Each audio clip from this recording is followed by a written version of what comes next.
नमस्कार दोस्तों। आज की कहानी है तलाकशुदा जीवन साथी। शादी के 5 साल बाद महक माँ बनने जा रही थी। उसकी खुशी सातवें आसमान पर थी, मगर उसका पति नवीन कुछ खास खुश नहीं था। महक अकेले ही रूटीन चेकअप के लिए जाती, अपने खाने पीने का पूरा ध्यान रखती। कभी नवीन से कहती साथ चलने को, तो काम का बहाना बनाकर नवीन अपनी जिम्मेदारियों से पलड़ा झाड़ लेता।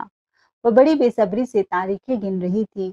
शायद बच्चे के आने से नवीन के अंदर नन्ही सी जान के लिए प्यार उमड़ी और जिम्मेदारियों का एहसास हो।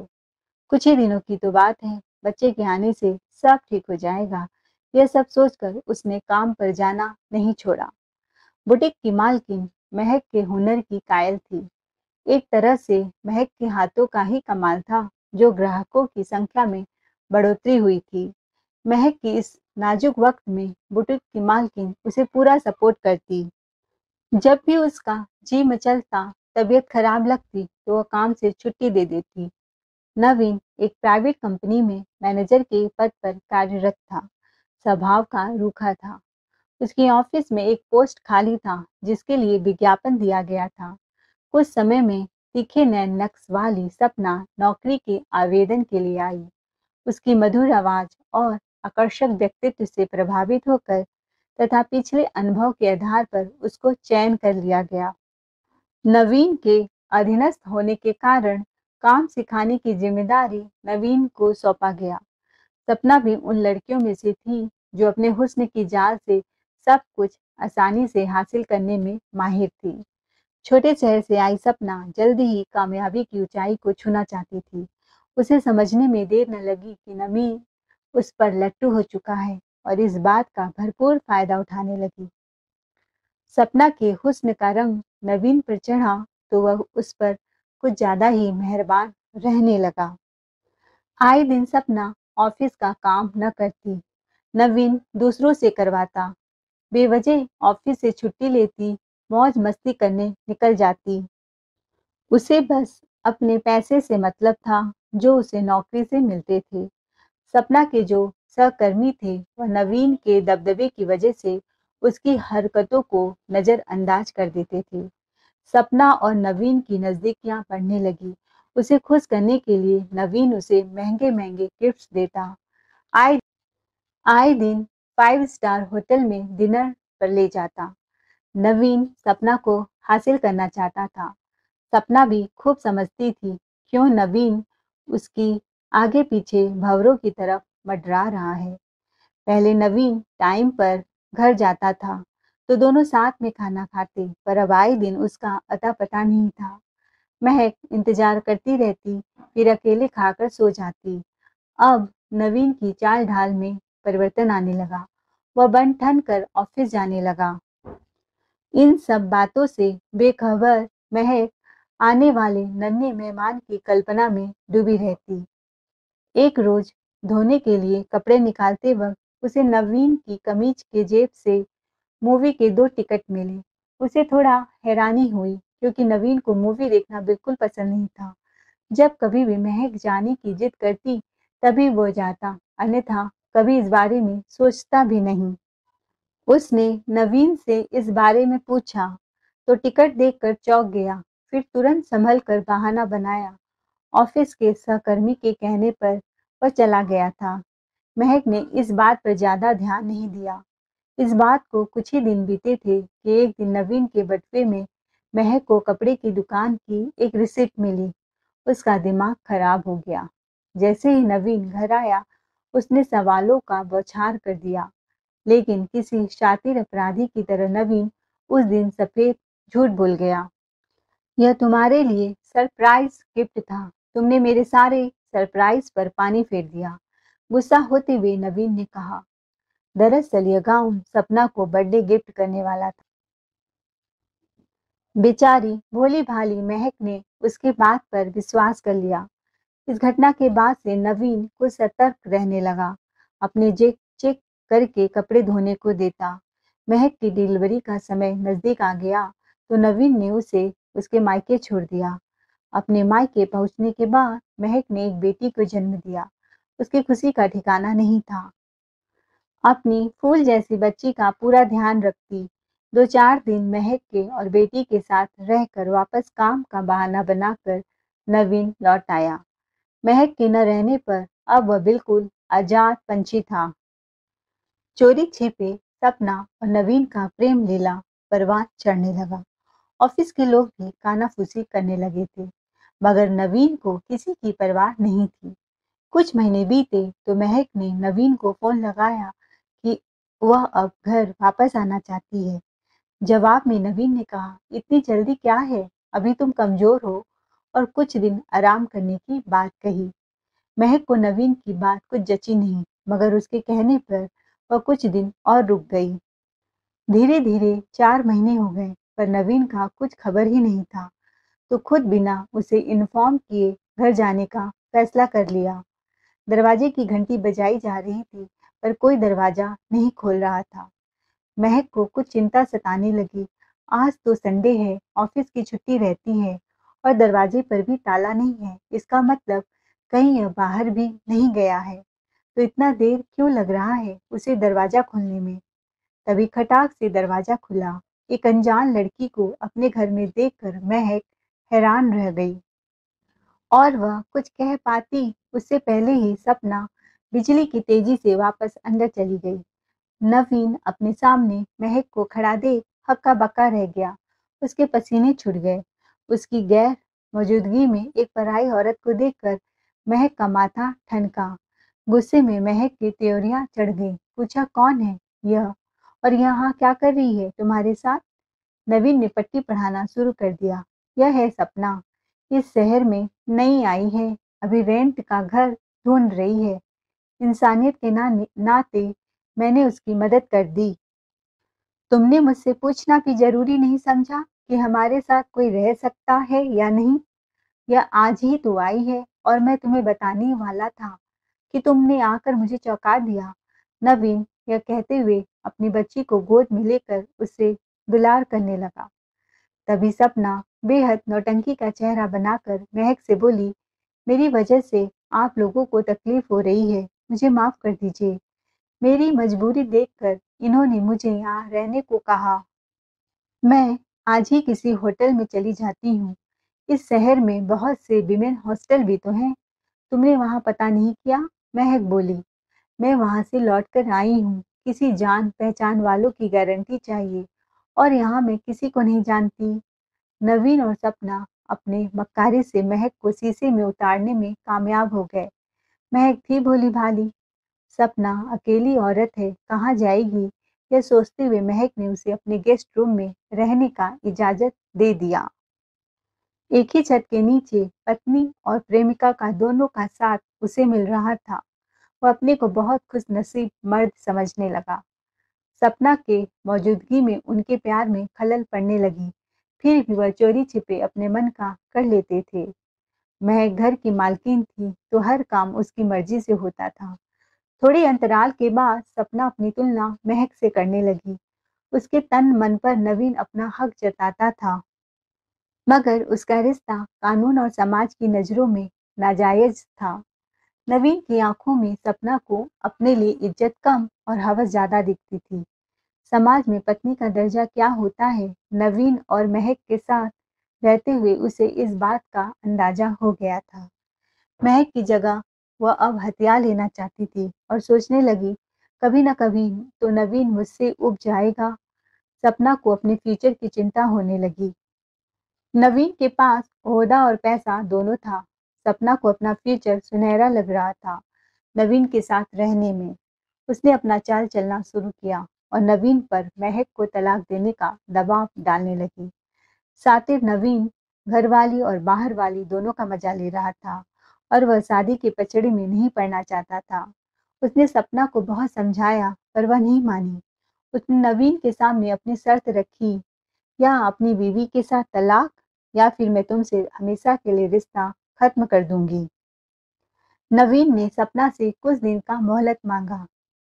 एक रात महक की नींद अचानक खुली तो उसने पाया नवीन बिस्तर पर नहीं है, पर कहीं से फुसफुसाहट की आवाज सुनाई दे रही थी। तो वह कमरे से बाहर आई। आवाज सपना के रूम से आ रहा था और दरवाजा आधा खुला था। उसने देखा नवीन सपना की बाहों में पूरी तरह से जकड़ा हुआ है। यह देखकर वह आग बबूला हो गई। उसे लगा उसी के छत के नीचे यह सब हो रहा है और उसे खबर तक नहीं। विश्वासघात किया है दोनों ने उसके साथ। रोते रोते कमरे में वापस उल्टे पांव लौट कर आई। उसका मन हुआ दरवाजा खोलकर दोनों को जलील करे या घर छोड़कर भाग जाए। फिर उसे लगा कि वह क्यों अपना घर छोड़कर जाए। यहाँ से जाएगी वह चुड़ैल सपना जिसने उसके सुहाग पर डाका डाला है। अपने बच्चों को देखकर खुद पर संयम रखा। महक को नींद में बेखबर समझ नवीन जब कमरे में बहुत देर के बाद आया तो चुपचाप बिस्तर पर लेट गया, मानो कुछ हुआ ही नहीं। सुबह हुई तो महक ने सपना से ऑफिस जाते समय कहा, सुनो, अब तुम्हें यहाँ लौट कर आने की कोई जरूरत नहीं है। आज ही अपना बोरिया बिस्तर उठाओ और चलती बनो। महक की आंखों में उसके लिए नफरत के शोले धधक रहे थे। यह क्या कह रही हो सपना? कहीं नहीं जाएगी, नवीन ने बीच में आते हुए कहा। मैंने बोल दिया, इसे जाना होगा। नवीन का सह पाकर सपना नवीन के पास खड़ी हो गई तो महक के तन बदन में आग लग गई। एक तो चोरी, ऊपर से सीना चोरी। महक ने सपना के बालों को खींचते हुए ढकेल दिया। तभी नवीन ने उसके गाल पर एक थप्पड़ जड़ दिया। वह सन्न रह गई। एक दूसरी औरत के लिए नवीन उस पर हाथ उठा सकता है, वह सोच भी नहीं सकती थी। उसकी आंखें भर आई। मैं सब समझता हूँ, तुम इसे यहाँ क्यों रखना चाहते हो? मर्यादा की सारी हदें तोड़ते हुए नवीन ने महक के सामने सपना को गले लगाते हुए कहा, चलो अच्छा हुआ जो तुम सब जान गई, तो अब सुन लो। मैं बहुत जल्द सपना से शादी करने वाला हूँ। यह मेरा अंतिम फैसला है। तुम अपने होश में तो हो नबी? मैं तुम्हारी पत्नी हूँ। यह हमारे बीच आ रही है। नहीं, तुम हमारे बीच आ रही हो और मैं तुम्हारे साथ नहीं रहना चाहता। यह बातें सुनकर महक अपने ही घर में अपराधी की तरह खड़ी थी। जिस आदमी के साथ ब्याह कर इस घर में आई थी, वही अब उसका नहीं रहा, तो उस घर में वह किस नाते से रहती? बसी बसाई गृहस्थी उजड़ चुकी थी। नवीन ने जब तलाक का नोटिस भिजवाया तो महक के माँ-पिता भाई का खून खौल उठा। वे किसी भी कीमत पर उसको सबक सिखाना चाहते थे, जिसने महक की जिंदगी से खिलवाड़ किया। महक के दिल में नवीन की याद तक मर चुकी थी। उसने घरवालों को समझा बुझाकर तलाकनामे पर साइन कर दिया। जिस रिश्ते की मौत हो चुकी थी, उसे कफन पहनाने में देरी क्यों? समय बीतता गया और महक अब नॉर्मल हो चुकी थी। अपने घरवालों पर मोहताज नहीं होना चाहती थी, इसीलिए उसने अपनी नन्ही सी जान को अपनी माँ की देखरेख में छोड़ वह उसी शहर में चली गई जिसने उसका सब कुछ छीन लिया था। सीने में धधकती आंख लेकर महक ने अपने को काम के प्रति समर्पित कर दिया। इस बार नौकरी न करके खुद का बुटीक खोलना चाहती थी, क्योंकि उसके हाथों के हुनर के ग्राहक पहले से ही कायल थे। वह जगह की तलाश करने लगी।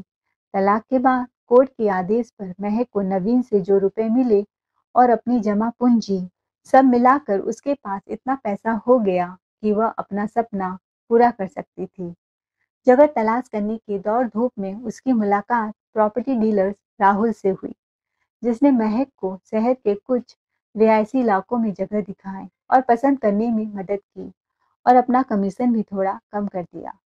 महक राहुल की एहसानमंद थी। जहाँ उसने अपना बुटीक खोला, उसी के पास राहुल का प्रॉपर्टी डीलिंग का ऑफिस था। आते जाते दोनों का अक्सर मुलाकात हो जाता। रोहन राहुल महक के अतीत से अच्छी तरह वाकिफ था। उसकी हमदर्दी भरी बातें महक के टूटे मन को सुकून देती। जिंदगी ने मानो फिर से मुस्कुराने का बहाना दे दिया था। दोस्ती दोनों में गहरी होती चली गई। महक खाना बनाती तो राहुल को खिलाती। राहुल बड़े चाव से खाता और उसकी तारीफ करता कि सच में तुम्हारे हाथों में जादू है। अब वह अक्सर मिला करते। राहुल भी उसे चोर नजरों से निहारता। एक दिन महक ने राहुल से पूछ ही लिया, हम कब तक ऐसे मिलते रहेंगे? राहुल ने कहा, मेरे घर वाले पुराने विचारों के हैं। तो महक को यकीन हो गया कि उसके तलाकशुदा होने के बाद जानकर वे राहुल के साथ उसकी शादी को स्वीकार नहीं करेंगे। आने वाले कल का डर मन में छुपा था, मगर अपने वर्तमान में राहुल के साथ खुश थी। एक दिन महक रेस्टोरेंट में राहुल के साथ खाना खा रही थी। इसी रेस्टोरेंट में नवीन भी क्लाइंट के साथ बैठा था।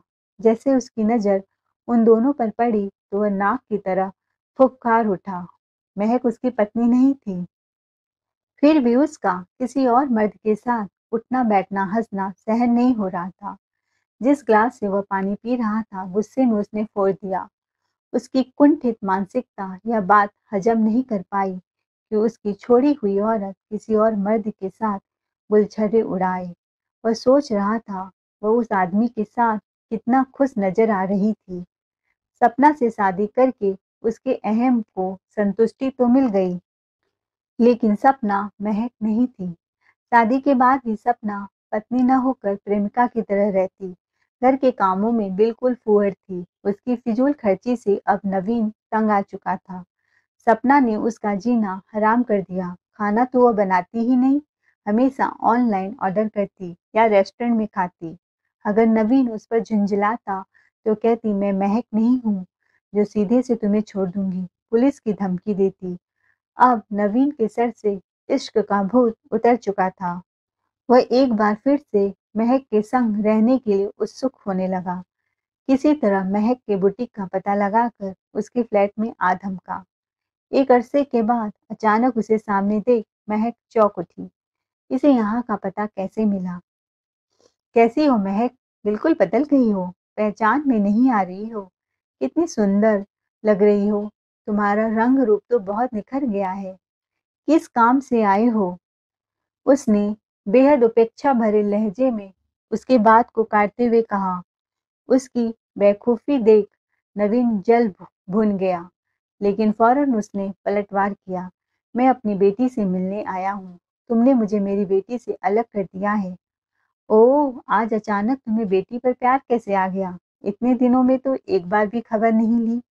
एक व्यंग भरी मुस्कान महक के अधरों में आ गई। मैं बाप हूँ उसका। कानून ने तुम्हें बेशक हक दिया, मगर वह मेरी भी बेटी है। बेटी से मिलना बस एक बहाना था नवीन के लिए। उसे तो महक के साथ की चाहत थी। नवीन बोला, सुनो महक, मैं तुम्हारा गुनहगार हूँ। मुझसे बड़ी गलती हो गई। हो सके तो मुझे माफ कर दो। नवीन के तेवर अचानक से नरम पड़ गए। उसने महक का हाथ पकड़ लिया। तभी एक झन्नाटेदार तमाचा नवीन के गाल पर पड़ा। नवीन का चेहरा तमतमा गया। इस खातिरदारी की तो उसे उम्मीद ही नहीं थी। और कुछ बोलता उससे पहले महक गुर्राई। आज के बाद दोबारा मुझे छूने की हिम्मत की तो अंजाम इससे भी बुरा होगा। पति नहीं हो तुम मेरे, गैर मर्द हो। अब दफा हो जाओ यहाँ से। उसे एक भद्दी गाली देकर नवीन बोला, सती सावित्री बनने का नाटक कर रही हो? किस किस के साथ अय्यासी करती हो सब पता है। मैं अगर चाहूँ तो तुम्हारी इज्जत सारे शहर में उछाल सकता हूँ। इस थप्पड़ का बदला मैं लेकर रहूंगा। फिर महक को बदनाम करने की धमकी देकर नवीन वहां से चला गया। कितना नीचे गिर चुका है नवीन। महक की सहनशक्ति जवाब दे चुकी थी। जुल्म उस पर हो रहा था, लेकिन कसूरवार उसे ठहराया जा रहा था। वह खूब रोई जा रही थी। इस मुश्किल घड़ी में अगर कोई उसके जख्मों पर प्यार का मरहम लगा सकता था तो वह राहुल था। उसने अपने फोन पर राहुल का नंबर मिलाया। कई बार कोशिश करने पर भी जब उसने फोन नहीं उठाया तो अपना पर्स उठाए उससे मिलने चल पड़ी। रास्ते में सोच रही थी, नवीन किसी भी हद तक जा सकता है। अगर वह मुझे बदनाम करेगा तो उस मेरे बिजनेस पर भी असर पड़ेगा। और राहुल से मिलकर इस मुश्किल का कोई हल ढूंढना चाहती थी। राहुल के ऑफिस में ताला लगा देख वह निराश हो गई। उसे याद आया जब वह पहली बार राहुल से मिली थी तो उसने अपना विजिटिंग कार्ड दिया था। उसने अपना पर्स टटोला, कार्ड मिल गया। वह तुरंत ऑटो से वहां पहुंची। धड़कते दिल से महक ने फ्लैट की घंटी बजाई। एक आंटी ने दरवाजा खोला। महक ने उन्हें अपना परिचय दिया। अच्छा तुम हो महक, अंदर आओ, यहाँ बैठो। और किचन की तरफ भागी मिठाई लाने के लिए। महक को थोड़ा अटपटा सा लगा। लो बहू, पहले मिठाई खाओ, फिर पानी पियो। इसका मतलब राहुल ने सब बता दिया है। कल रात को ही राहुल ने मुझे तुम्हारे बारे में बताया, आंटी ने कहा। महक पूरा घर निहारने लगी। कोई दूसरा सदस्य नहीं था आंटी के अलावा। पति भी नहीं थे, क्योंकि आंटी ने अपनी मांग में सिंदूर नहीं भर रखा था। आंटी ने कहा, तुम तलाकशुदा हो, मुझे कोई दिक्कत नहीं है, और न ही तुम्हारी बेटी से। महक स्तब्ध होकर सुन रही थी। तभी उन्होंने आगे कहा, आज से 30 साल पहले मेरा भी वही हाल हुआ जो तुम्हारा हुआ था, लेकिन मैंने अपने पति को छोड़ा था, दूसरी शादी नहीं की। लेकिन आज सोचती हूँ, राहुल के सर पर एक पिता का साया होना जरूरी था। कल बीत गया, लेकिन आज मेरे सामने है। जब मुझे पता चला राहुल और तुम्हारे रिश्ते के बारे में, तभी मैंने ठान लिया, इस घर की बहू तो तुम ही बनोगी। तभी राहुल बाहर से आ गया। मैं हैरान हो गई। मतलब राहुल ने सारी प्लानिंग की ताकि मैं आंटी से मिल सकूं, इसीलिए वो फोन नहीं उठा रहा था। मैडम, कब आप मेरी दुल्हन बनेंगी? यह सुनकर महक शर्म से लाल हो गई। राहुल ने कहा। दोस्तों, कहानी समाप्त हुई। कहानी कैसी लगी कमेंट में अपनी राय जरूर बताएं। Thanks for watching.